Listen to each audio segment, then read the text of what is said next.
bonsoir amis internautes Thiès Info salaamaaleykum ñu ngi leen di nuyu ñëwaat ak yéen nag tout le plaisir seen émission politique à Thiès say ñu fas yéene ci dalal donc Mamadou Amadou Ndiaye nekk nag le coordonnateur du cercle des cadres thiessois moom la ñu fas yéene waxtaanal ci ñeel nag langue politique yi ak actualité ci diwaanu Sénégal monsieur Ndiaye salaamaaleykum. maaleykum salaam sëñ bi maa ngi lay nuyu bu baax di la sant. di rafetlu taxawaay bi seet si bi ngeen ma seet si tey fii à sama kër macha allah di ñaan yàlla rek émission bi Sénégal déglu kook dal di ñaan yàlla aussi mu nekk émission bu neex bu ñëpp di apprécier ci kàttanu yàlla. ñu waxtaan ci la coalition Benno Bokk Yaakaar au niveau de Thiès commune ku ne xam na ne ñu ngi jëm à l'approche donc de ces élections locales mais taxawaayu sax coalition Benno Bokk Yaakaar au niveau de Thiès naka nga ko jàngatee ndax jàpp nga ne xëy na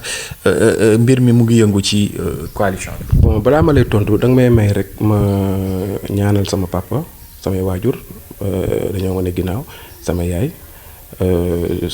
yàlla na ko yàlla yërëm ak sama papa parce que man maay doomu Njaay Xaalis man maay taawam te Njaay Xaalis ñëpp xam nañ ko Thiès te yàlla aussi dogal na mu wane ginnaaw ma koy ñaanal yàlla na ko yàlla xare aljana mook sama waajur bu jigéen sama turandoo aussi seen métier bi la doon def parce que moom journaliste bu magoon la ci Sénégal moo nekkoon directeur général Carrefour républicain ak yor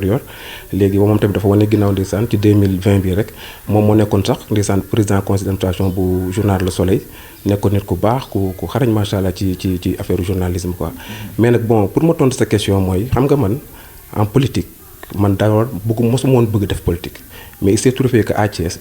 ñu bëri xëccoon nañu pour ma ñëw jàppale leen étant aussi fils de Ndiaye Xaalis qui a beaucoup fait à Thiès mais dama toog ba si biir ma toog ma bañ ba benn instant mais j'ai senti que la politique elle est morte à Thiès parce que boo xoolee une ville comme Thiès deuxième ville du Sénégal. amul lu dul benn ministre te on sent pas moom mu yëngu carrément ci au niveau de la commune parce que Benno Bokk Yaakaar à Thiès c'est comme s'il y avait rien à Thiès mënoo sentir sax ni le pouvoir actuel doo sentir sax ni ñoom maanaam yëngu-yëngu bi Benno yaag Thiès on le sent pas parce que Thiès étant la deuxième ville du Sénégal comme je l'ai dit tantôt amul lu dul benn ministre mais yënguwul on sent pas que ni APR Benno Bokk Yaakaar am na fi benn yëngu-yëngu boo xamante ni ñëpp gis nañu seen bopp vraiment c'est une ville boo xamante ni politiquement je vais dire qu'elle est morte quoi. parce que li ko wundu mooy xam nga tey man Macky Sall man le président de la République maa ngi koy delloo njukkal di ko gërëm bu baax di ko sant di ko ñaanal yàlla defal ko lépp lu mu yéene Sénégal mu am ci ndam mais le problème mooy coordonnateurs yi fi nekk maanaam les apéristes maanaam ministres yi et cetera ñooñu kenn yënguwul on sent personne fii kenn sentir ko man kenn rek laa fi gisoon ki tax ma def politique moo tax sax foofu laa bëggoon sax nga njëkkee ak man kenn daal laa jàpp ni man moo tax man may def politique maa moom ñu waxtaan ci bu baax parce que damaa toog ma xool ma xam ne ki ma war a jàppale kenn rek la mooy Siré Dia le président du conseil d'administration man moo tax may yëngu ci politique maa ngi moom waaw suñu papa Siré Dia moo tax man may yëngu ci politique parce que man ba mu juddoo xëy na yàggul mais de Senghor à nos jours li ma gis Siré Dia def fii Thiès gisuma benn politicien bu ko def à Thiès gisuma ko li fi Siré Dia c'est le meilleur créateur d'emploi du Sénégal laay wax parce que Thiès il y a plus de 2000 jeunes yoo xam te tey ginnaaw yàlla ñu ngi am sutur même plus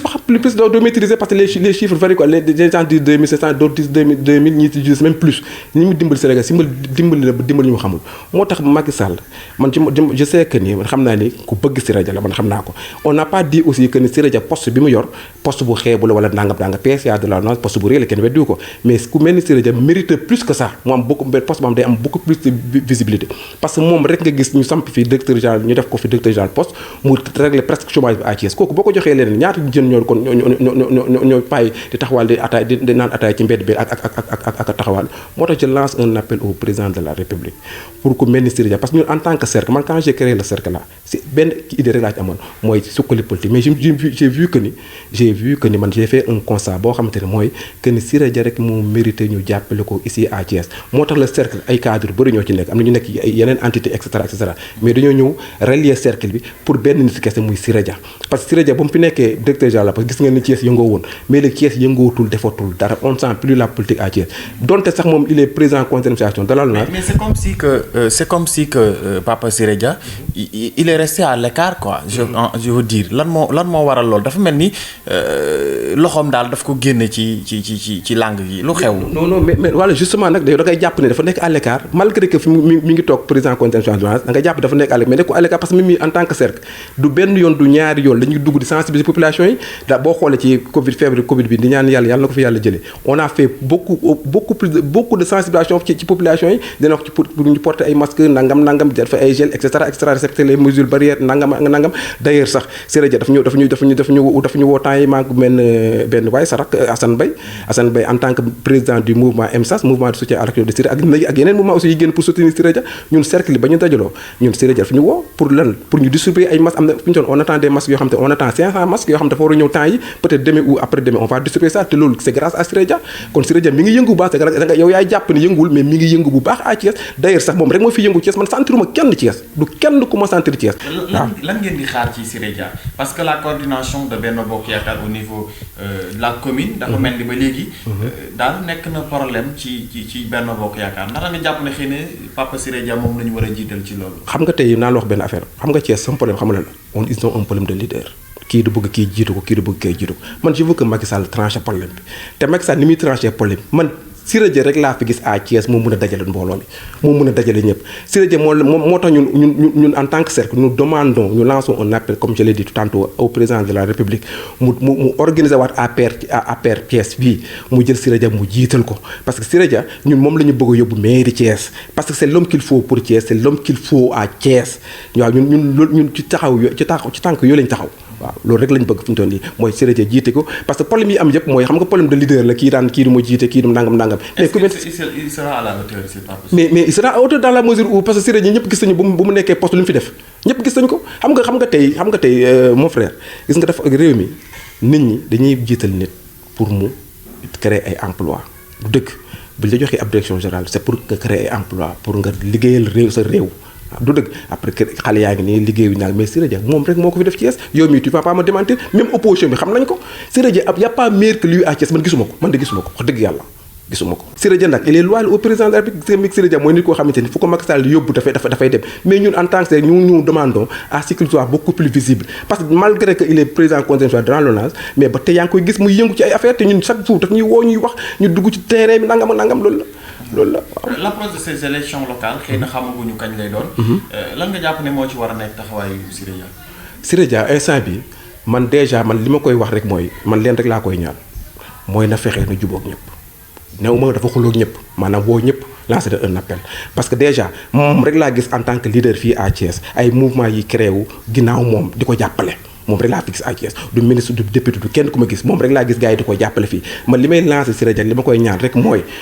na bu mu li dal gars yi bu mu ko dal moom maanaam mooy kii diw di mu jiitoog nangam ñun déjà ñun moom lañ jiital ñun élection yi ñun incha allah moom la ñuy jiital ci kàttanu yàlla ñun moom la ñu bëgg a porter ci mairie Thiès bi moom moo tax ma koy lancer un appel rek mooy na nekk un fédérateur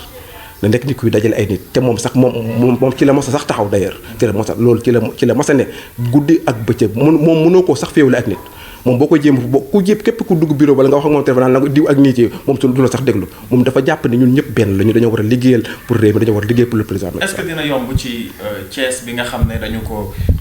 dàkkantale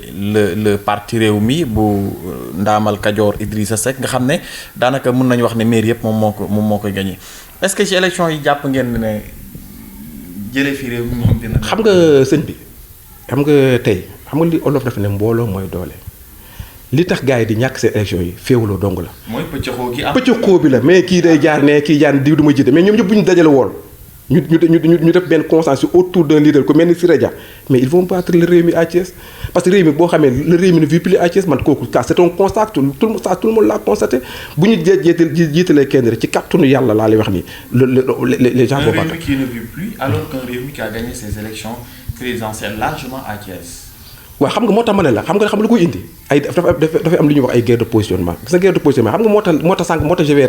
rek ma répéter c'est-à-dire nit ñi seen bopp ñoom ñoo dajaloowul yow de xam nga di olof yaa gaa wax ne mbooloo mooy doole dajaloo wuñu pour nekk benn say mais buñ jëloon tey ñu jëloon ko mel ni Siré Dia jiital ko au niveau de la commune par exemple de Thiès ñu jiital ko ñëpp amul ministre amul député amul dara ñëpp topp ci ginnaaw mais on va battre largement l'opposition c'est tout simplement ça c'est aussi simple. ñu jeexale waxtaan bi ak wàllu actualité. ku ne xam na ne Diop Dakar Dem Dikk génn nañ ko ci bopp Dakar Dem Dikk yóbbu fa keneen naka nga jàngatee situation bu ni mel parce que ñu bari ñu ngi wax ne coow li ko wundu mooy wax bi jëm ci ñetteelu mandat. xam nga tey man li may wax ci décision wu Moussa Diop man miinu ma ko gaa mais dama ko miin fiyaa sama benn rakk bu baax parce que moom xaritam la muy Assane Mbaye du dëgg mais Moussa Diop xam nga man li may moo tax sax damay profité sax sànniwaale benn pic à l'opposition xam nga opposition bi man damay gis ni boo nekkee au pouvoir ah yow yaay pestiféré bi yow yaay jaabal bi yow yaay nangam mais une fois que ñu destitué rek dañuy commencé wax nan yont yàlla nga nangam ak nangam yaa baax sikki bi amatul ci yow décision Moussa Diop bi effectivement actualité la mais man jàppoon naa ni loolu taxul pour man ñu destitué Moussa Diop. ah ñi ko fi waxoon ñett lañu ñaar lañu ñetteel bi moom la ñëpp jóge nañ ci gouvernement. waaw xam nga loolu li ko kenn rek moo ko xam mooy Macky Sall rek moo xam lan moo tax mu destitué Moussa Diop mais man opposition bi ñooy përitoon naan non dafa wax ci troisième mandat mais xam nga ay troisième mandat xam nga Macky Sall moo tax troisième mandat bi il faut nit ñi tey ci. kenn ñëw ci wax de. non xam la moo tax ma ne il faut nit ñi tey ci xam la moo tax ma ne il faut nit ñi tey ci. Macky Sall il a été élu pour 5 ans Macky Sall defagul tax 2 ans les gens parlent de troisième mandat mais duñ ko bàyyi mu defal mandat bi ba pare balaa ñu jox ay waxu troisième ak quatrième mandat nañu bàyyi mu régler lii ba pare Sénégal dañu ko fal pour un mandat bien déterminé mooy 5 ans yi de 2019 à 2024 yow ñu ngi ci 2020 il lui reste 4 ans les gens parlent du projet ay troisième pour man. il a tort de parler du troisième mandat. non je ne dirais même pas sax qu'il a tort. man je ne dirais même pas sax qu'il a tort moi je vais dire tout simplement ci décision moom moo tax je te dis wax naa la ko léegi nee naa la Macky Sall rek moo xam la moo tax mu def xam nga mën na am leneen loo xam te ne ñun yow xamoo ko man xawuma ko kenn xamu ko Macky Sall rek moo mën a wax la moo tax mu def xam daal mooy wax na ci ñetteelu mandat bi. waaw mais peut-être xam nga tombé moo war ay gaaf rek mën na am leneen la yàlla rek moo xam man ñëw ma ci addu parce que xaw ma qu'est-ce qui se passe xaw ma lan moo xew pale bañ wàcc ko mënu ma koo xam mais nag je vais profiter de l'occasion pour lancer au président de la République Macky Sall que mu xam ni ñu mel ne ay Moussa Diop aussi dañ koo liggéeyal Moussa Diop dafa liggéeyal ak Moussa Diop dafa mooy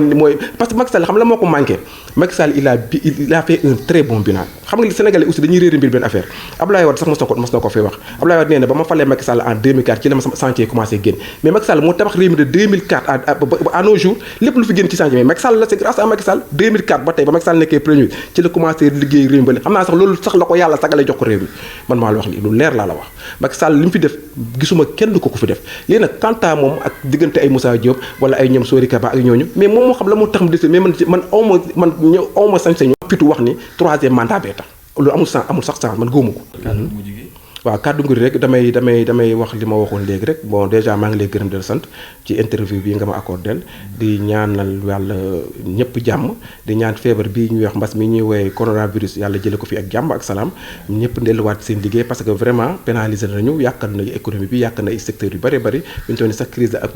la def ci employé yeeg nangam mais maa ngi ñaan yàlla tamit di ñaan yàlla Macky Sall rek comme ni ma koy waxoon léegi ci njëlbeen moom ci boppam mu xoolaat ñi muy samp à Thiès en tout cas man je veux que man ñun en tant que cercle ak yeneen mouvement yi nga xamante ni parce que mouvement cercle rek ñoo fi nekk ak yeneen mouvement ñoo fi créé pour autour Siré Dia parce que les gens ont compris que ni c'est Siré Dia qui fera l'affaire à Thiès ñu ngi naan Macky Sall mu rectifier tir bi waxoon naa ko sànq j'ai pas dit que président condensation dafa xeebu waxuma loolu mais j'ai dit tout simplement que moom soo ko jox moom dina liggéey parce que il est très loyal au président de la République damaa bëgg wax ni Macky Sall jox ko leen lu gën a visible maanaam gën koo dooleel parce que bu ko dooleelee Siré Dia man non seulement dina fédérer nit ñi waa benn bokk yaakaar à Thiès mais il va battre l'opposition lors des élections man maa la ko wax. jërëjëf ñu jaajëfal ko bu baax a baax moom Mamadou Amadou Ndiaye nekk nag coordonnateur du cercle des cadres thiessois moom la ñu amoon tout le plaisir donc dalal di nuyu nag ak ziar suñu papa jooju papa Siré Dia Ahmadou Bambali moo nekkoon ci kàddu gi Adama Ndiaye à la caméra jox leen rendez-vous beneen yoon jërë ngeen jëf.